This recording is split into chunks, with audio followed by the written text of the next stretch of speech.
You're to appear in court as directed. You're not to leave the state without. We all know that stuff. So he's gonna go to probation, and now he's gonna get fucked in the ass, because that's what happens. And yeah, she might be a cunt, but here's the thing: when I go to court, the rare times I've been to court, here's what happens.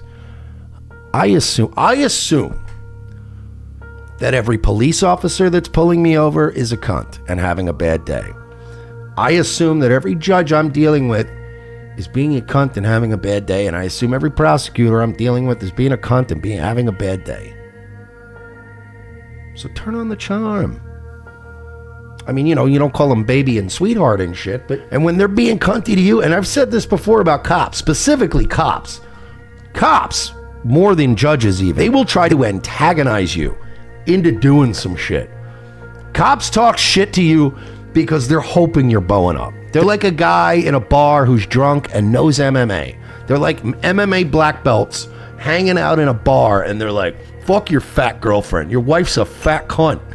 They're hoping you're gonna go, what did you say? You know what I mean? They're hoping for it.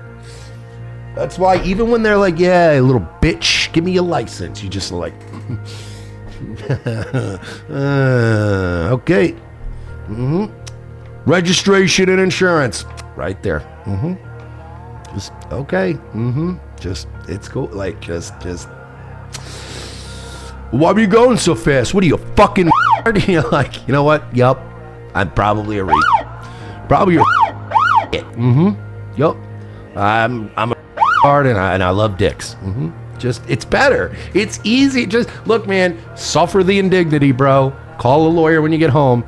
Listen, if a cop is really being that fucking crazy and like out of pocket with you, you might have a lawsuit on your hands. But not if you scream, I'm going to sue you and I can't breathe.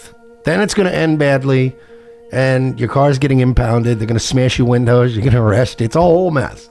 It's better to go, yo, well, here's your ticket. And you go, thank you, officer. Thank you for your service. Look, I'm not a bootlicker. I love First Amendment audit people that fuck with cops. I ain't doing it. But I know that there are, whatever. Just suffer the indignity. And then as soon as you go home, you call the best attorney you can and you go, I want a FOIA request for that body cam footage because I didn't do anything to deserve the way I was fucking treated that night. And then you do that. And if you can't get a lawsuit, you leak it to the press. You make the cop look like an asshole. There's ways to ruin their lives later. But you're not going to do it in the fucking cab of your car as their fucking hand on their gun, ready to shoot you because you reached for your fucking wallet too quickly. There's no sense in getting, even if the judge is a cunt, even if the cop is a cunt, there's no reason. Just yes sir, no sir. Absolutely, I'm sorry, I apologize, you know what I mean? And it's, Tolkien said, he says it's rough in the moment, but yeah, look, it sucks. You feel like it's an indignity. Yeah, Ralph just said, you won't ever talk your way out of getting arrested. Just dude, I always...